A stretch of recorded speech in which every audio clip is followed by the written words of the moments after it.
બ્રેકફાસ્ટનું buzzer વાગી ચૂક્યું છે અને હવે વધુ એક મહત્વના મુદ્દા વિશે વાત કરીશું। આ મુદ્દો છે શિક્ષણ વિશે, મોંઘું શિક્ષણ। મુફદ્દલ શરૂઆતથી વર્ષોથી આ ચર્ચા ચાલી આવી છે કે આપણે જે શિક્ષણ છે તે મુખ્ય મુદ્દો છે, પ્રાથમિક સુવિધા તરીકે તેને જોવામાં આવે છે, પરંતુ આજની તારીખમાં પણ શિક્ષણ એટલું મોંઘું છે કે ગરીબ અને આદિવાસી દલિત વિદ્યાર્થીઓ છે તે શિક્ષણ મેળવી શકતા નથી। એક ખાસ તબક્કાના લોકો છે તેમના માટે સુવિધા ઉપલબ્ધ કરવામાં આવે છે અને આ જ મુદ્દો ઉઠાવ્યો છે કોંગ્રેસની વિદ્યાર્થી પાંખ એનએસયુઆઈ દ્વારા કહેવામાં આવ્યું કે અમદાવાદમાં આવેલી નવરંગપુરા વિસ્તારમાં આવેલી જે અમદાવાદ યુનિવર્સિટી છે તે તમને ગ્રેજ્યુએટની ડિગ્રી તો આપે છે, પરંતુ આ ડિગ્રી આપે છે તમને 14 લાખમાં। જી હા, 14 લાખમાં। તમારે બીએ થવું હોય, બીકોમ તમારે કરવું હોય કે પછી બીએસસી ની ડિગ્રી તમારે મેળવવી હોય, તમે સરકારી કોઈ કોલેજ યુનિવર્સિટીમાં જાઓ તો વાર્ષિક ફી ફક્ત મુફદ્દલ 5 થી 6 હજાર રહેતી હોય છે। એટલે કે માની લો કે તમારું 15-16 હજારમાં ગ્રેજ્યુએશન થઈ જાય। સ્ક્રીન પર દેખાડી રહ્યા છે જે આ યુનિવર્સિટી એવી છે કે તમને 14 લાખમાં ડિગ્રી આપે છે। જી, ફીનો જે રેટ છે આપણે દેખાડી રહ્યા છે। અમદાવાદ યુનિવર્સિટીનું આ રેટ લિસ્ટ છે જેમાં બેચલર ઓફ સાયન્સ મેનેજમેન્ટ થવું હોય તો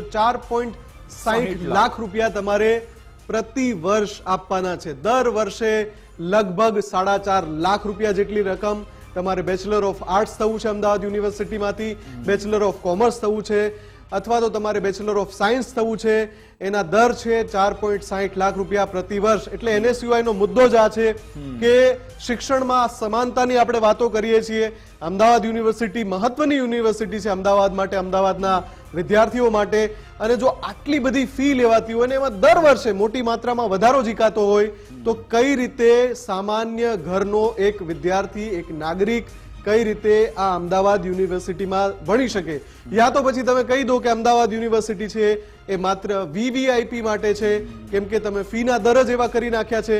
કઈ રીતે સામાન્ય નાગરિક, મધ્યમ વર્ગ હોય કે સામાન્ય વર્ગ હોય, ગરીબ વર્ગ હોય, કોને પરવડે તેમ જ નથી। અને આ યુનિવર્સિટી તરફથી એવો દાવો થઈ રહ્યો છે મુફદ્દલ કે અમે અહીંયા વૈશ્વિક લેવલની જે સુવિધાઓ છે, ઇન્ફ્રાસ્ટ્રક્ચર છે તે અમે ઉપલબ્ધ કરાવીએ છીએ, તેની અમે આ ફી લઈ રહ્યા છે। તો પછી મારો સવાલ એ છે કે તમારે ડેટા પણ જાહેર કરવો જોઈએ કે તમે દર વર્ષની એક 4 થી 5 લાખ ફી તમે લો છો, તો તમે કયો એવો ડેટા જાહેર કર્યો, કયું રિસર્ચ એન્ડ ડેવલપમેન્ટ કર્યું? નહીં, સીધો સવાલ વિકાસ, સીધો સવાલ એ છે કે અમુક હજાર રૂપિયા ફીમાં જો સરકારી university bachelor of arts, bachelor of commerce, bachelor of science કરાવતી હોય, જે સૌથી મુખ્ય સ્ટ્રીમ છે એ કરાવતી હોય, તો તમારે અમુક લાખ કેમ લેવા પડે? જો અમુક હજારમાં આ ફી હોય, ફીનો રેશિયો હોય તો અમુક લાખ એવી તો કઈ તમારી આંતરરાષ્ટ્રીય સ્તરની સુવિધાઓ છે?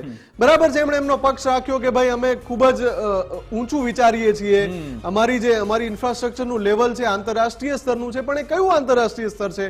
કેટલા ગણા ફી વધારે છે? તમે સરકારી યુનિવર્સિટી સાથે સરખામણી તો કરો। એફઆરસી નો મુદ્દો પણ એનએસયુઆઈ ઉઠાવ્યો છે।